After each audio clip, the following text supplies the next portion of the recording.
Hello everyone, welcome to my YouTube channel. तो आज के हमारे इस वीडियो में हम हमारा जो PYQs का सेशन है इसे आगे कंटिन्यू करेंगे और हम यहाँ पर एंशियंट हिस्ट्री के PYQs डिस्कस कर रहे थे। लास्ट हमने 2021 के क्वेश्चंस को डिस्कस किया था। आज नेक्स्ट 2022 के क्वेश्चंस को हम आज यहाँ पर डिस्कस करेंगे।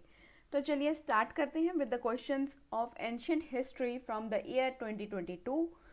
लेकिन उससे पहले एक request for the Hindi aspirants जो हिंदी मीडियम से हैं, उनके लिए मेरी एक ही यहाँ पर रिक्वेस्ट है कि आप प्लीज़ अपने साथ अपने हिंदी मीडियम का जो क्वेश्चन पेपर है आप उसे साथ में लेके बैठिए, ताकि आपको जो है चीज़ें समझने में जो है ईजी हो जाए। यहाँ पर मैं आपको क्वेश्चंस इंग्लिश में ही होंगे, यहाँ पर स्लाइड्स जो आएंगी वो आपके पास इंग्लिश में ही आएंगी, लेकिन आपको जो समझाया जाएगा वो इंग्लिश में समझाया जाएगा। मतलब हिंदी एंड इंग्लिश दोनों लैंग्वेज का मिक्सचर जो होता है उसे इंग्लिश बोला जाता है, और उसे उस लैंग्वेज में मैं आपको यहाँ पर चीज़ें ईजी करके समझा दूंगी। तो this is the session in which you will get the slides in English language, लेकिन समझाया आपको इंग्लिश और हिंदी दोनों में जाएगा। फिर दोबारा से रिपीट करती हूँ कि अपने साथ प्लीज़ अपना हिंदी का जो क्वेश्चन पेपर है वो साथ में लेकर बैठिए, ताकि आपको चीज़ें आसानी में जो है आसानी से पता लग जाए, वो आपको जानने में इजी हो जाएगा। तो चलिए स्टार्ट करते हैं विद द क्वेश्चन ऑफ 2022। आज का जो पहला क्वेश्चन है that is according to Kautilya's अर्थशास्त्र। कौटिल्य का अर्थशास्त्र यहाँ पर पूछा गया है।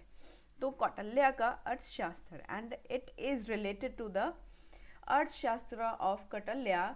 विच of the following are correct. नीचे आपको कुछ स्टेटमेंट्स दिए हैं, 3 statements are given in this question. इनमें से आपको जो करेक्ट यहाँ पर स्टेटमेंट है वो आपको बताना है कि कितनी स्टेटमेंट्स यहाँ पर नीचे दी हुई में से कितनी स्टेटमेंट्स सही हैं। तो यहाँ पर सबसे पहले तो आपको ये देखना है कि ये जो क्वेश्चन है this is about the Kautilya's अर्थशास्त्र, और नीचे कुछ आपको स्टेटमेंट्स दिए हैं 1, 2 एंड 3, और इनमें से बताना है कि नीचे दी हुई स्टेटमेंट्स में से कितने करेक्ट हैं, कितने करेक्ट हैं। तो एक बार बेटा करेक्ट और इनकरेक्ट देख लिया करो। कई बार यहाँ पर क्या होता है कि वो आपको इनकरेक्ट पूछ लेता है, विच ऑफ द फॉलोइंग जो है यहाँ पर इनकरेक्ट कर देता है। यहाँ पर तो करेक्ट लिखा हुआ है उसने, कई बार जो है आपको कंफ्यूज करने के लिए वो इनकरेक्ट कर देता है। Mark that incorrect in a box, उसे आप एकदम सेपरेट करके लिख लीजिए कि आपको इसमें से गलत ऑप्शंस देखनी है, इनकरेक्ट देखना होता है, लेकिन हमें यहाँ पर करेक्ट ऑप्शंस देखनी है। तो सबसे पहले तो यहाँ पर आएगा हमारे पास, सबसे पहली स्टेटमेंट रीड करते हैं। That is a person could be a slave as a result of a judicial punishment. If a female slave bore her master a son, she was legally free. If a son born to a female slave was fathered by her master, the son was entitled to the legal status of the master's son. तो ये कुछ अर्थशास्त्र के यहाँ पर कौटिल्य ने जो अर्थशास्त्र लिखा था उसमें कुछ यहाँ पर पॉइंट्स दिए थे कि जो स्टेटमेंट्स के अकॉर्डिंगली हैं।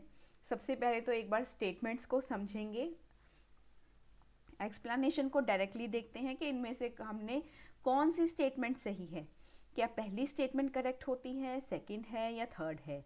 तो एक बार स्टेटमेंट्स को अच्छे से एक्सप्लेन कर देती हूँ before telling you the answer.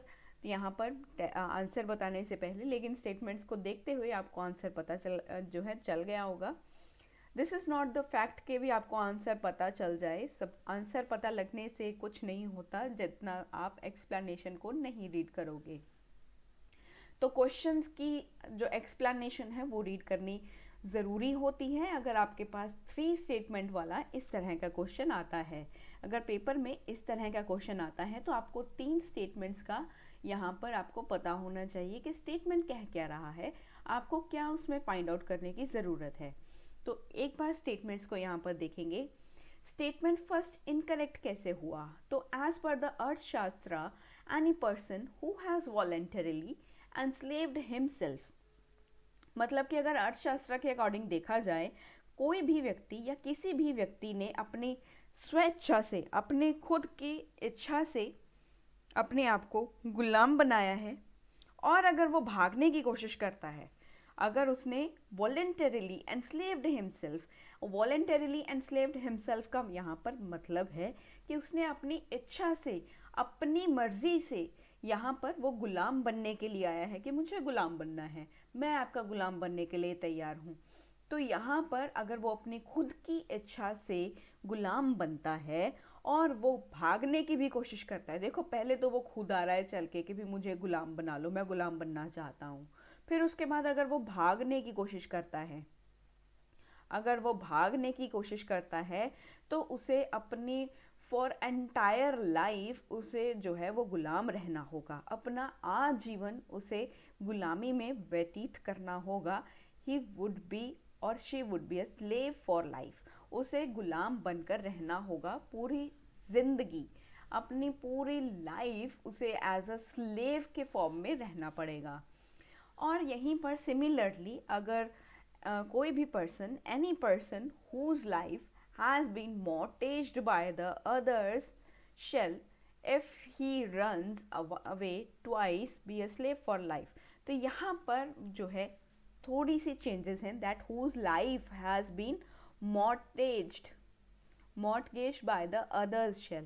तो यहाँ पर अगर कोई भी व्यक्ति जिसका जीवन जो है, जिसकी जो लाइफ जो है वो दूसरों के द्वारा गिरवी रख दी गई हो, कि जो है यहाँ पर किसी ने आकर के किसी को बोल दिया कि इस व्यक्ति को आप यहाँ पर अपने पास गुलाम रख लीजिए, लेकिन उस व्यक्ति की इच्छा नहीं है, ए व्यक्ति की इच्छा नहीं है, लेकिन फिर भी बी व्यक्ति ने कहा कि आप इसको, ए व्यक्ति को अपने पास, राजा के पास आकर बोलता है कि आप अपने पास इसे स्लेव रख लीजिए, गुलाम रख लीजिए, लेकिन ए व्यक्ति नहीं चाहता कि भी मैं गुलाम बनूं, वो नहीं चाहता, वो आईएएस की तैयारी करना चाहता है, वो चाहता है कि भी वो राजा बने, वो डिस्ट्रिक्ट का राजा बनना चाहता है, लेकिन फिर भी उसको जो है ज़बरदस्ती कुछ लोग उठा करके लेके आ रहे हैं, बी नाम का व्यक्ति उसको ले आया कि ये मेरा कॉम्पिटिटर बनेगा, ये ऐसा कर देगा, ये वैसा कर देगा, मुझसे आगे ना निकल जाए, कहीं ये जो है AIR 1 ना लेकर के आ जाए यहाँ पर, ये अगर इतनी बड़ी मुसीबत हो जाएगी, मैं क्या करूँगा फिर, अगर मुझे ना जॉब मिली, इसको अच्छे से मिल गई, फिर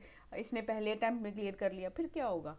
तो वो यहाँ पर इस तरीके से जो है बी व्यक्ति उसको लेकर के आता है, और उसकी जो लाइफ है, ए की life, whose life has been mortgaged by the others, उसका जो जीवन है वो दूसरों के द्वारा गिरवी रखा जाता है, उसको जो है दूसरों के द्वारा अपने राजा के पास आकर उसको गिरवी रख दिया कि आप इसको अपना गुलाम बना लीजिए, और वो नहीं चाहता, और वो 2 बार भागने की कोशिश करता है, एक बार भागता है सफल नहीं होता, दूसरी बार भागने की कोशिश करता है तब भी पकड़ा जाता है, दूसरी बार अगर उसको एक बार भागा मौका मिलेगा कि कोई बात नहीं, पहली बार है, छोड़ दिया जाएगा, कोई बात नहीं, अपनी गलती को सुधार लीजिए, लेकिन फिर वो दोबारा से भागने की कोशिश करता है कि अब तो मैं भाग कर ही रहूँगा, तो वो दोबारा से पकड़ा जाता है। तो वो अगर दोबारा पकड़ा गया हो, दूसरी बार उसने भागने की कोशिश की हो, तो उसे पूरी ज़िंदगी, अपनी entire life as a slave की फॉर्म में व्यतीत करनी पड़ेगी,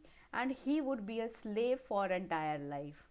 तो उसे अपनी लाइफ जो है स्लेव की फॉर्म में रहनी पड़ेगी, या तो वो अपनी खुद की इच्छा से आया हो, या उसकी लाइफ को किसी ने गिरवी रखा हो, तो अपनी इच्छा से या किसी के द्वारा यहाँ पर लाया गया हो, तो ये चीज़ें यहाँ पर हम करेक्ट मान सकते थे।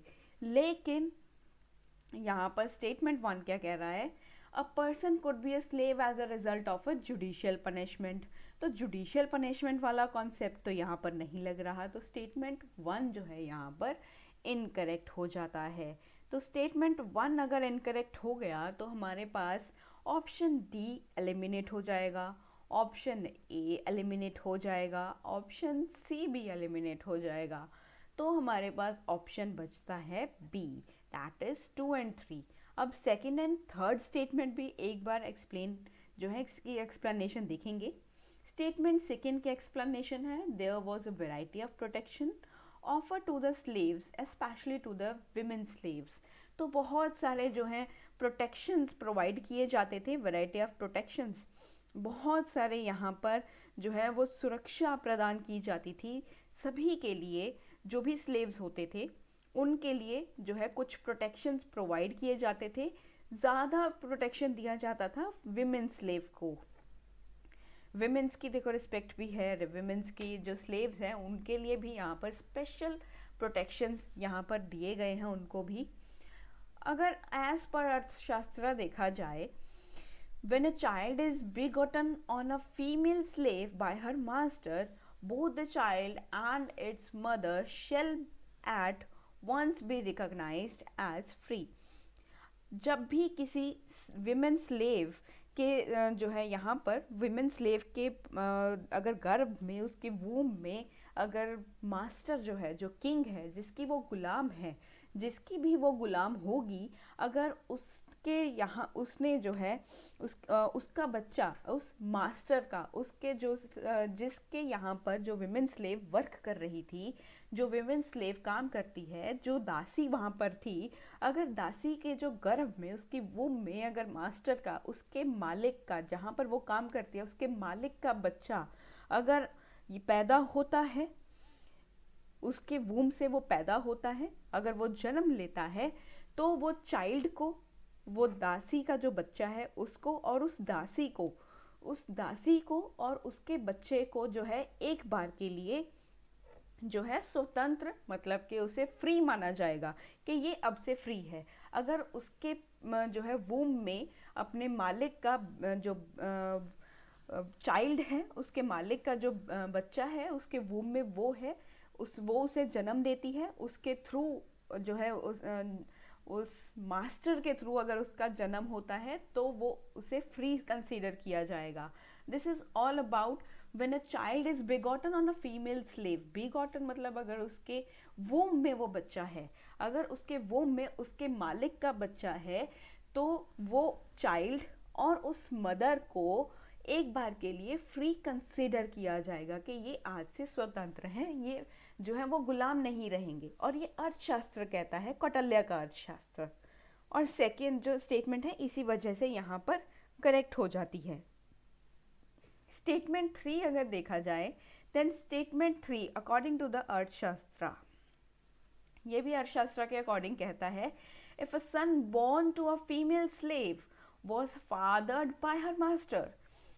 यदि किसी दासी से अगर कोई बच्चा उत्पन्न होता है, पुत्र हो रहा है, स्पेशली सन बोला गया है, सन का मतलब बेटा है, कि अगर किसी फीमेल स्लेव से, फीमेल जो दासी है उसके वो एक बेटे को जन्म देती है और उसका जो पिता है वो उसका मालिक है, जहाँ पर वो काम करती है, वो मालिक जो है उसका पिता है, उस दासी के बच्चे का पिता है, तो वो बच्चा जो है, तो वो जो बेटा होगा, उस दासी का जो बेटा होगा, वो उसे लीगल स्टेटस दिया जाएगा, उसे लीगल स्टेटस दिया जाएगा कि ये मास्टर का, ये उसके मालिक का ही बेटा है, वो भी वही राइट्स एंजॉय करेगा जो मालिक और रानी का जो बेटा था। अगर राजा जो है, राजा और अगर फीमेल स्लेव, ये स्लेव है एंड शी इज़ फीमेल, इन दोनों से जो भी ऑफस्प्रिंग पैदा होगा, वो सन है, अगर वो सन है तो उसे लीगल स्टेटस दे दिया जाएगा, तो इसे लीगल स्टेटस दिया जाएगा कि ये राजा का ही बेटा है, राजा का ही बेटा हो जाएगा। फिर इसे अपने पिता के नाम से ही जाना जाएगा, अपने पिता के नाम से इसे जो है पूरी दुनिया जानेगी, इसे लेजिटिमेसी मिल जाएगी, ये इलेजिटिमेट चाइल्ड नहीं कहलाएगा। आजकल वो कॉन्सेप्ट है ना कि ये इलेजिटिमेट चाइल्ड है, नाजायज़ औलाद, वो नहीं है, ये नाजायज़ औलाद नहीं है, ये जायज़ औलाद हो जाएगी राजा की, ये जायज़ हो जाएगा। और ये अर्थशास्त्र में कौटिल्य ने ये चीज़ें लिखी थी। And this is the statement 3 which is considered to be as correct here. तो यहाँ पर हम इसे करेक्ट भी कंसिडर कर रहे हैं, क्योंकि अगर फीमेल स्लेव से उसके मास्टर का अगर बेटा, उसके जो राजा का जो बेटा अगर होता है तो उसे जो है लीगल स्टेटस दे दिया जाएगा। अगर फीमेल से अगर मास्टर का, अगर उसके राजा का, अगर राजा और फीमेल जो है, यहाँ पर सेकंड स्टेटमेंट भी, आई एम रियली सॉरी, यहाँ पर सेकंड स्टेटमेंट का मतलब भी है राजा और फीमेल स्लेव है, इनसे अगर कोई भी ऑफस्प्रिंग होता है, एक चाइल्ड होता है, तो ये चाइल्ड और फीमेल स्लेव को जो है यहाँ पर फ्री कंसीडर कर दिया जाएगा कि इसका यहाँ पर राजा से इसको एक जो है चाइल्ड हुआ है, इसकी वूम में जो चाइल्ड है वो राजा का ही खून है, तो उसे एकदम के लिए यहाँ से रिकॉग्नाइज किया जाएगा that she is free and the child is too free. Child भी फ्री हो जाएगा गुलामी से और फीमेल स्लेव भी गुलाम नहीं रहेगी। And hence the statement 2 is correct and statement 3 is too correct here. अभी यहाँ पर सेकेंड क्वेश्चन देखेंगे। Second question, with the reference to the Indian history consider the following text. यहाँ पर हमें कुछ टेक्स्ट दिए गए हैं, यहाँ पर नीचे हमें कुछ टेक्स्ट दिए हैं जैसे कि नीति पकड़ना, प्रशिष्टा पर्वन, अवदानस्तका और त्रिशला लक्षणा महापुराण। तो ये 4 टेक्स्ट हमें दिए हैं और इसमें से उन्होंने पूछा है कि ऊपर दिए गए टेक्स्ट में से कौन से जैन टेक्स्ट हैं। तो अभी यहाँ पर जैन टेक्स्ट को हमें यहाँ पर देखना होगा। तो स्टेटमेंट यहाँ पर वो कह रहा है कि 1, 2 एंड 3 ही सही है, 1, 2 एंड 3 सही है, 2 एंड 4 are correct, 1, 3 and 4 are correct, 2, 3 and 4 are correct. तो यहाँ पर उसने कुछ टेक्स्ट हमें यहाँ पर दिए हैं and these are related to the, ये बुद्धिज्म और जैनिज्म से रिलेटेड उसने क्वेश्चन पूछा है और ये फिलोसफिकल क्वेश्चन उसने पूछा है यहाँ पर, which is related to the literature और we can say the text. Text और लिटरेचर से कुछ क्वेश्चंस पूछे हैं, ये मैंने पहले भी आपको जब बुद्धिज्म करवाया था और जैनिज्म के बारे में भी मैंने आपके लेक्चर्स लिए थे तब भी मैंने बताया था कि the philosophical literary part, the literature or the text regarding the Buddhism and the Jainism, they are very important nowadays in UPSC। तो UPSC में ये बहुत ज़्यादा अब कॉमन होता जा रहा है, ये उनका जो है फेवरेट पार्ट बन चुका है। बुद्धिज्म से क्वेश्चन आता है और जैनिज्म से भी क्वेश्चन आता है, that is the most important segment of prelims. ये प्रीलिम्स के बहुत इंपॉर्टेंट सेगमेंट हैं और यहाँ से क्वेश्चन आना अनिवार्य होता है। तो ये टेक्स्ट के जो क्वेश्चंस हैं आप इन्हें ध्यान से देखिएगा, ये बहुत इंपॉर्टेंट है। तो एक बार के लिए ये टेक्स्ट को यहाँ पर डिस्कस करते हैं। सबसे पहले इन टेक्स्ट को डिस्कस करने से पहले यहाँ पर मैं आपको एक बात बताना चाहूँगी regarding the Buddhist literature. Buddhist literature मैं आपको एक बार दोबारा से जो है बताना चाहूँगी कि बुद्धिस्ट लिटरेचर होता क्या है। तो Buddhist literature, where should I write, I think here, जो बुद्धिस्ट लिटरेचर होता है हमारा, बुद्धिस्ट लिटरेचर में अगर हम देखें देन अर्लीस्ट बुद्धिस्ट वर्क्स जो हुआ करते थे ये पाली में लिखे जाते थे, रिटन इन पाली। इन्हें पाली लैंग्वेज में जो है लिखा जाता था, पाली में लिखा जाता था। क्यों लिखा जाता था? क्योंकि ये जो लैंग्वेज है हमारी Pali, which was spoken in the Magadha, ये मगधा में बोली जाती थी और हमारे साउथ बिहार में इस लैंग्वेज को जो है वो ज़्यादा यूज़ किया जाता था and it is widely spoken up there. तो पाली भाषा में इनको लिखा गया है क्योंकि ये लैंग्वेज हमारी मगधा में और हमारा जो साउथ बिहार था, साउथ बिहार जो था यहाँ पर इसे ज़्यादा बोला जाता था। और जो बुद्धिस्ट वर्क है हम इन्हें कैनोनिकल और नॉन कैनोनिकल में डिवाइड करते हैं। इसे I will write canonical here and non canonical here. Non canonical text में इसे डिवाइड किया जाता है। हमारे जो कैनोनिकल टेक्स्ट हैं इन्हें हम कह सकते हैं कि ये ओरिजिनल या एक्चुअल वर्ड्स हुआ करते थे बुद्धा के। तो इसमें जो है ओरिजिनल जो बुद्धा के जो वास्तविक वचन हुआ करते थे उसे यहाँ पर माना जा सकता है। This is the actual work of Buddha. और इसमें हम कंसीडर कर सकते हैं हमारे त्रिपिटकास को। इसमें त्रिपिटकास आएंगे, ये हमने पहले भी डिस्कस किया है, तो एक ओवरव्यू यहाँ पर मैं आपको दे रही हूँ। तो नॉन कैनोनिकल या सेमी कैनोनिकल टेक्स्ट जो होते हैं, these are commentaries and observations on canonical text. जो कैनोनिकल टेक्स्ट के ऊपर ही ये कुछ कमेंटरीज होते हैं, ये कमेंट्री होती है और यहाँ पर ऑब्जर्वेशंस किए जाते हैं, ऑब्जर्वेशंस होते हैं इसके ऊपर। ऑब्जर्वेशंस किए जाते हैं मतलब कि अवलोकन जो है कह सकते हैं हम इन्हें, अवलोकन कह सकते हैं ऑब्जर्वेशन को, और हम टिप्पणियाँ कह सकते हैं कमेंट्री को, कि टिप्पणी की जा रही है उसके ऊपर, जो है कैनोनिकल टेक्स्ट के ऊपर टिप्पणी की जा रही है। जो भी टेक्स्ट, कोट्स या डेफिनेशन, कुछ हिस्टोरिकल इंफॉर्मेशन होती है या ग्रामर होता है, ये भी पाली लैंग्वेज में या तिब्बतन चाइनीज़ लैंग्वेज में, ईस्ट एशियन लैंग्वेजेस में इन्हें लिखा जाता है। And this is about the Buddhist literature.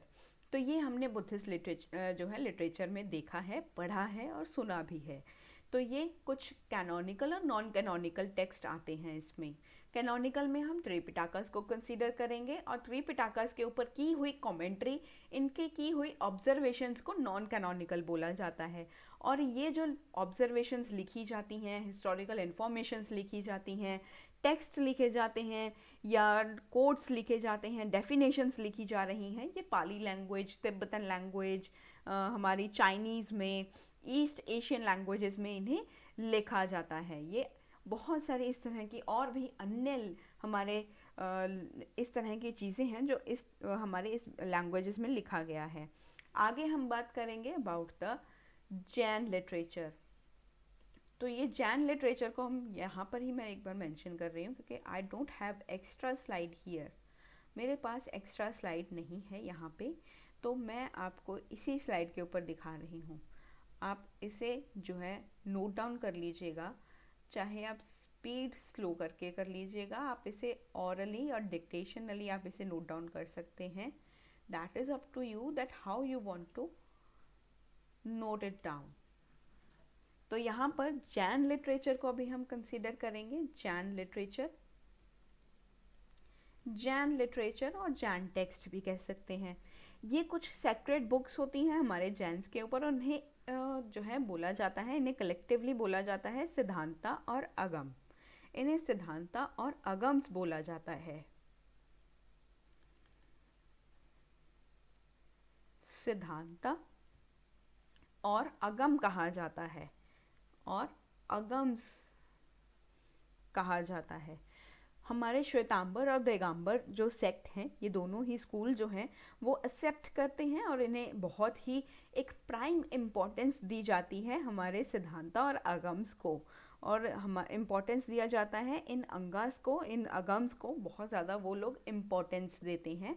Both जो है श्वेतांबर एंड दिगंबर, श्वेतांबर एंड दिगंबर इन सेक्ट्स को बहुत ही ज़्यादा मानते हैं, उनकी जो है इम्पोर्टेंस दिया जाता है और इनको एक्सेप्ट भी ये करते हैं। तो यहाँ पर इनको स्वीकार भी करते हैं और इनको इम्पोर्टेंस भी दी जा रही है।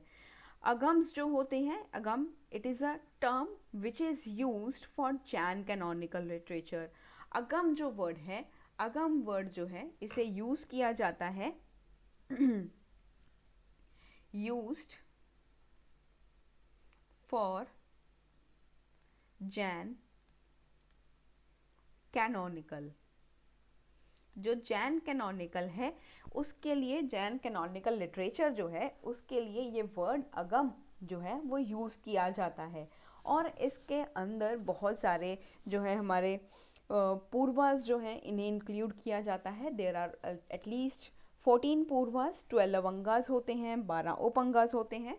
This is what we have discussed in our ancient classes. हमारे एंशियंट में जब हमने जैनिज़्म पढ़ा था तब भी मैंने ये चीज़ें आपके साथ डिस्कस की थी कि 14 पूर्वाज होते हैं, 12 अंगास होते हैं, 12 उपअंगास होते हैं, और 6 छेड़ा सूत्रास होते हैं, तो 10 पर किरनाज होते हैं। ये सब चीज़ें हमने पहले भी डिस्कस किए हैं, एंड मुझे नहीं लगता कि इसे दोबारा डिस्कस करने की अभी ज़रूरत है।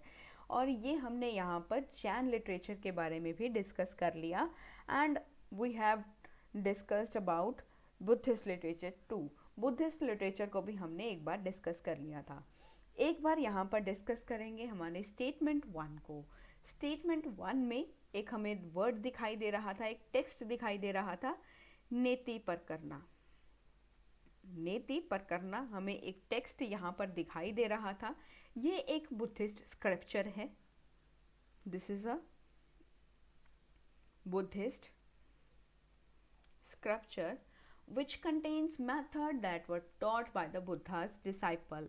जो बुद्धा के जो डिसाइपल हैं उनके द्वारा यहाँ पर कुछ चीज़ें, जो हमारे बुद्धा के डिसाइपल हैं जिनका नाम है कचना, कचना बुद्धा के जो डिसाइपल हैं कचना जो है कचना के द्वारा उन्होंने के द्वारा सिखाई गई जो हमारे मेथड्स हैं उनके जो है यहाँ पर मेथड्स जो उन्होंने सिखाए थे वो मेंशन है इसमें, जिन्हें बुद्धा ने भी यहाँ पर जो है अप्रूव किया था, जिनको अप्रूव मिला था कि आपने अगर कोई काम किया एंड यू आर अप्रूव्ड, आपको अप्रूवल मिल जाता है कि मुझे ये काम करना है and you asked your parents कि मैं ये काम कर लूँ, और अगर वो आपको अप्रूवल दे देते हैं, आपको जो है कह देते हैं कि भी ठीक है आप ये काम कर सकते हो, तभी आप वो काम को करने के बारे में सोचते हो और वो काम करना स्टार्ट करते हो।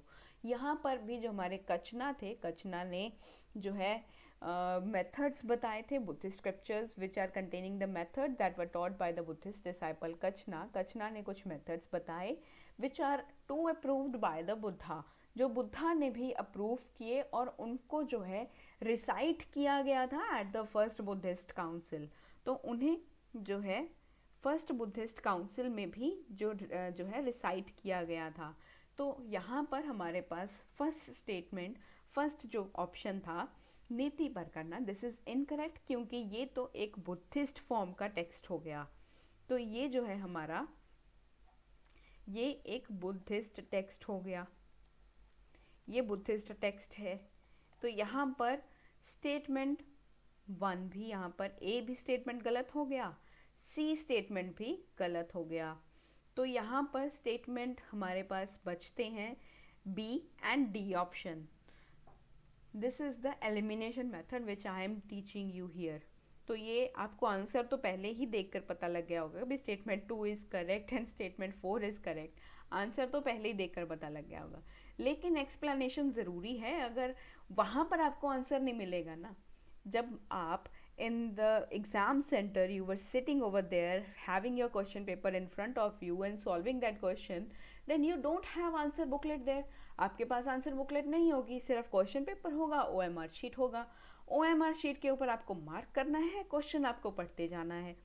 तो आपके पास आवर भी वहाँ पर 2 होते हैं, 2 घंटे में आपको वो पेपर सॉल्व करना होता है पूरा।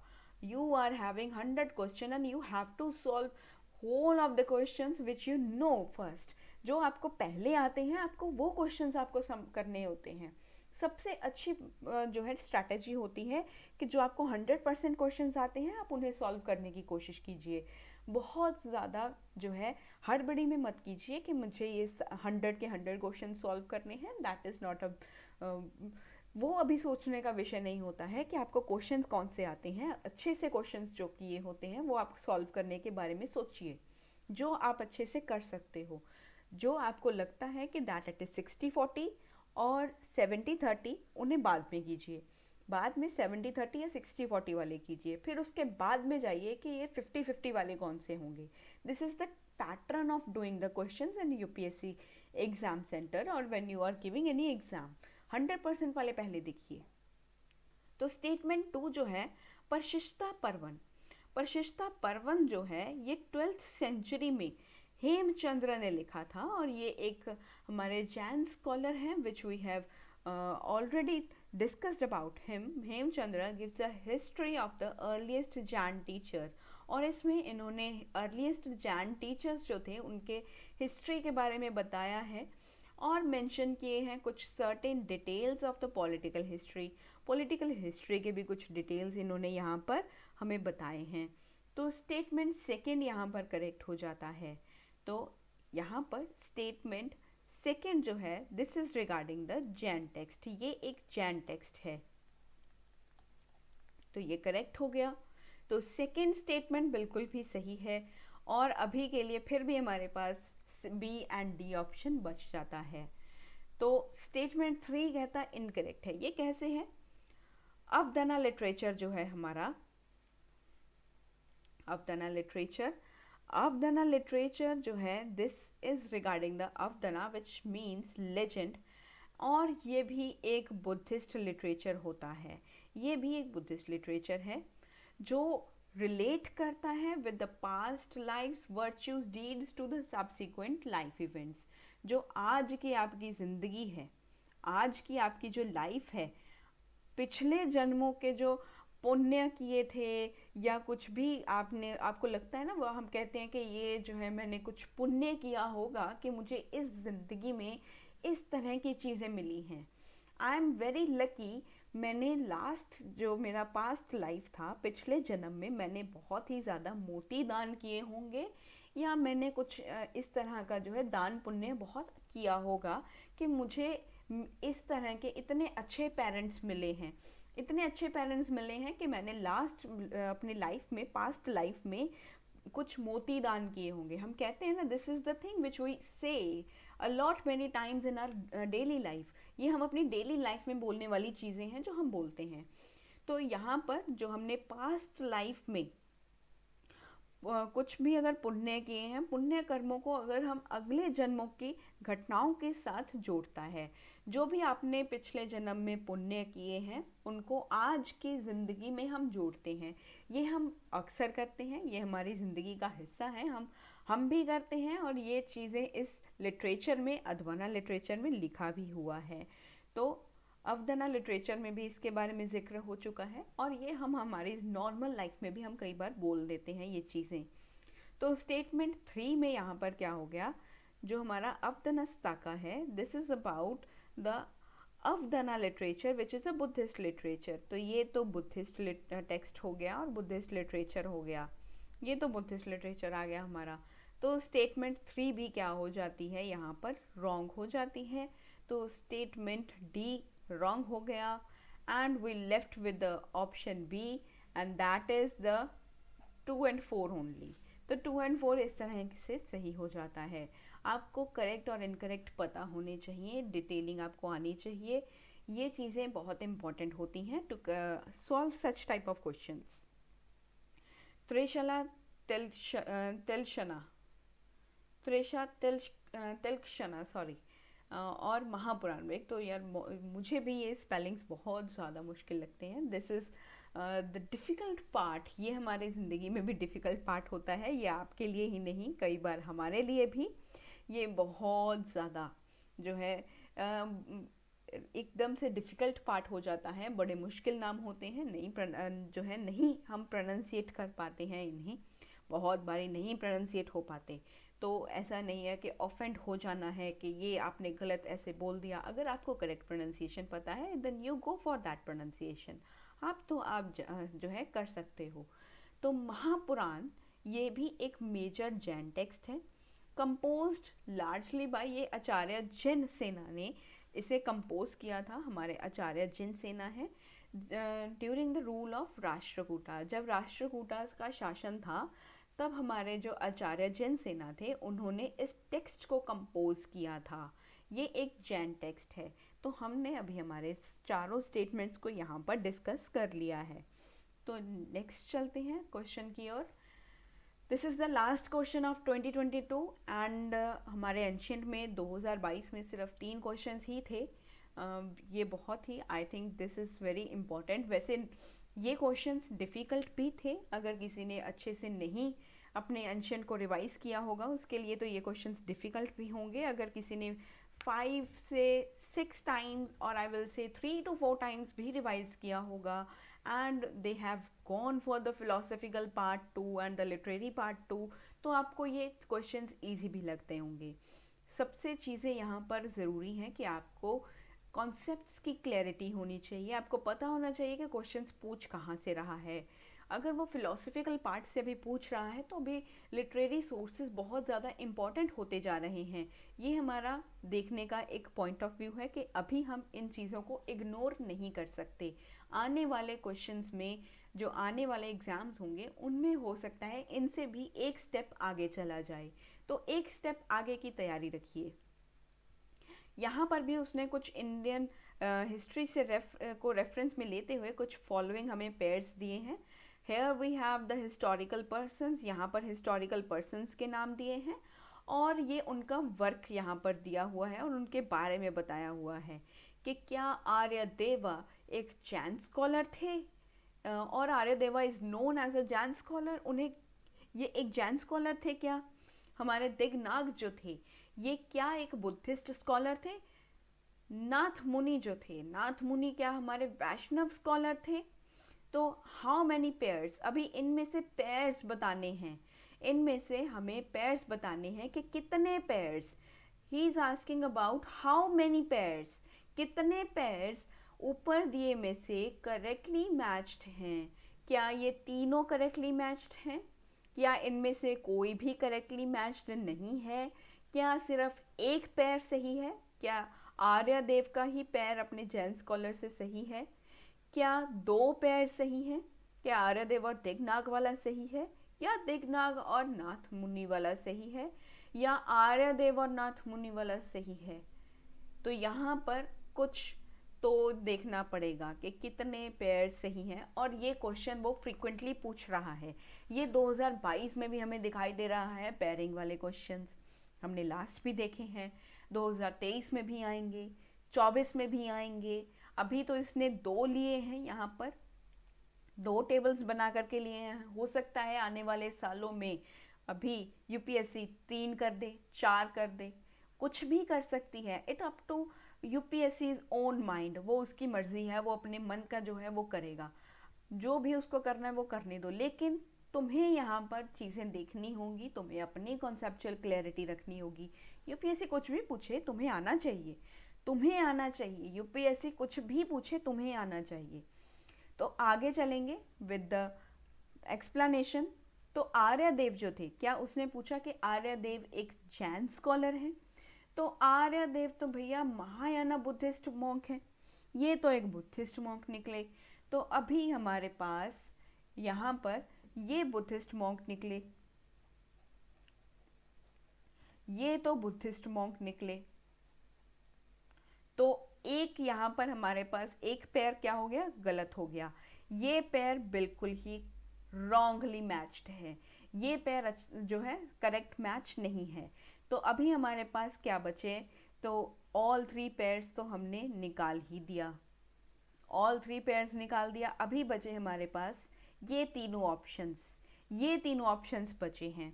तो एक बार यहाँ पर और देखते हैं कि जो आर्यदेव थे, ये तो एक महायाना बुद्धिस्ट मॉन्क थे, और ये डिसाइपल थे नागार्जुन के। ये डिसाइपल हैं हमारे नागार्जुन के। आर्यदेव ये डिसाइपल थे नागार्जुन के। नागार्जुन एक मध्यमिका फिलोसोफर थे, नागार्जुन मध्यमिका फिलोसोफर थे। आर्यदेव को जो है वो कानदेव भी कहा जाता है। आर्यदेव को Karnadev, sorry I am really sorry, इन्हें कर्णदेव भी कहा जाता है। That is the Karnadev, sorry I am really sorry, it's my bad. Aryadev को कर्णदेव कहा जाता है। इनके बारे में एक्सप्लेनेशन और भी है, बाद में देखेंगे। पहले देखेंगे दिग्नाग के बारे में। क्या दिग्नाग एक बुद्धिस्ट स्कॉलर है? जी हाँ, दिग्नाग एक बुद्धिस्ट लॉजिशियन है और ऑथर हैं। ये तो बुद्धिस्ट स्कॉलर हैं। तो सेकंड यहाँ पर एक पेयर तो सही हो गया। तो नन ऑफ द पेयर, कोई भी पेयर सही नहीं है, ये भी स्टेटमेंट हमारे पास, ये ऑप्शन भी एलिमिनेट हो जाता है। तो क्या हमारे पास एक ही पेयर सही हुआ, एक पेयर सही हुआ, ओनली वन पेयर और ओनली टू पेयर, ये दो ऑप्शंस बच जाते हैं। एंड वी हैव 50-50, यहाँ पर 50-50 चांस है, 50% है कि ये हो सकता है, 50% ये हो सकता है। तो नाथ मुनि के बारे में अगर आपको यहाँ पे मैं बताऊँ, द नाथ मुनि, हमारे नाथ मुनि को जो है श्री रंगनाथ मुनि भी कहा जाता है। इन्हें श्री रंगनाथ मुनि भी कहा जाता है, और इन्हें पॉपुलरली कहा जाता है कि ये श्रीमन नाथ मुनि हैं। इनका जो टाइम पीरियड है वो बेसिकली 823 सीई से लेकर के 951 सीई तक का इनका टाइम पीरियड हमें देखने को मिलता है। और ये एक वैष्णव थियोलॉजियन है, ये एक वैष्णव स्कॉलर ही हैं, ये एक वैष्णव स्कॉलर हैं। तो हमारे पास 2 और 3 दोनों ऑप्शंस यहाँ पर सही हो जाते हैं। तो दिग्नाग और नाथ मुनि दोनों ही ऑप्शंस सही हैं। तो ऑप्शन बी जो है ये भी एलिमिनेट हो जाता है इसके साथ, और ऑप्शन सी जो है that is the correct option here. तो आगे चलते हैं विद द एक्सप्लेनेशन। यहाँ पर एक्सप्लेनेशन को भी हम देखेंगे। मैंने कहा कि ये डिसाइपल थे, आर्यदेव जो थे वो नागार्जुन के डिसाइपल थे, क्योंकि नागार्जुन जो थे ये भी एक स्कॉलर रहे हैं। नागार्जुन भी एक बहुत फिलोसोफर हैं, मध्यमिका फिलोसोफर रहे हैं ये भी। और नागार्जुन के बाद अगर किसी को सबसे मोस्ट इम्पॉर्टेंट फिगर हमारे मध्यमिका स्कूल में कंसीडर किया जाता है तो वो हमारे आर्यदेव को ही किया जाता है। तो आर्यदेव को अगर हम कहें तो मैंने कहा कि इन्हें कर्णदेव भी कहा जाता है, इन्हें कर्णदेव भी कहा जाता है। और अगर हम देखें तो फिर हमारे नालंदा मोनेस्ट्री से भी जो है इनके कुछ एसोसिएशंस रहे हैं, इनके जो है हम संबंध कह सकते हैं। हमारा जो नालंदा मोनेस्ट्री है, नालंदा यूनिवर्सिटी है, ये मॉडर्न डे बिहार में है, बिहार में है, और इनसे भी ये बहुत ज़्यादा एसोसिएटेड रहे हैं। तो हमारे आर्यदेव भी जो है वो नालंदा यूनिवर्सिटी के साथ जुड़े हुए थे, तो इन्हें यहाँ से भी जाना जाता है। आगे दिगनाग जो थे, दिगनाग एक बुद्धिस्ट लॉजिशियन है एंड ऑथर हैं ऑफ परमंसा समुच्चय, परमना समुच्चय, सॉरी इट्स परमना समुच्चय के भी ये ऑथर रहे हैं। और इन्होंने न्यू डेफिनेशन दिया है परसेप्शन का, परसेप्शन का इन्होंने एक यहाँ पर नई परिभाषा दी है, मतलब कि परसेप्शन की एक इन्होंने नई डेफिनेशन दी है, that is knowledge which that is free from all conceptual construction, conceptual construction से जो नॉलेज फ्री होती है, including the name and class concept, इनसे इनको इंक्लूड करने के बाद। और दिगनगा का जो ट्रेडिशन था that was further developed in the 7th century by Dharmakirti. तो इनके इस ट्रेडिशन को आगे और कौन डेवलप करता है, 7th सेंचुरी में धर्मकीर्ति से आगे कंटिन्यू करते हैं। और पेयर 3 भी करेक्ट है, क्योंकि श्री रंगनाथ मुनि, जिन्हें श्रीमन नाथ मुनि कहा जाता है, जिनका टाइम पीरियड मैंने आपको पहले बताया था, ये एक वैष्णव स्कॉलर हैं। बहुत सारे इन्होंने collected and compiled the Nalayira Divya Prabandham, ये इसको जो है कलेक्ट किया, इसे कंपाइल किया एंड इसे consider the first of Shri वैष्णवाचार्य।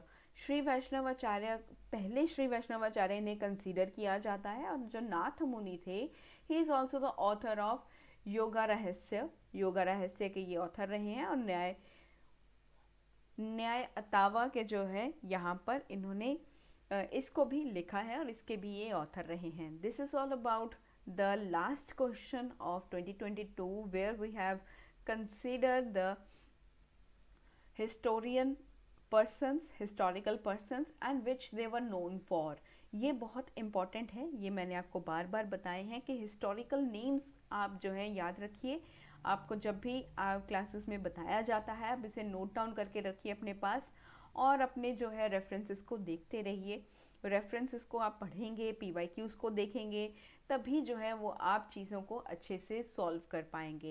And आज के लेक्चर को हम यहीं पर जो है कंपाइल अप करते हैं, नेक्स्ट लेक्चर में मिलेंगे। तब तक के लिए आप बने रहिए मेरे साथ एंशिएंट हिस्ट्री के PYQs की सीरीज़ में।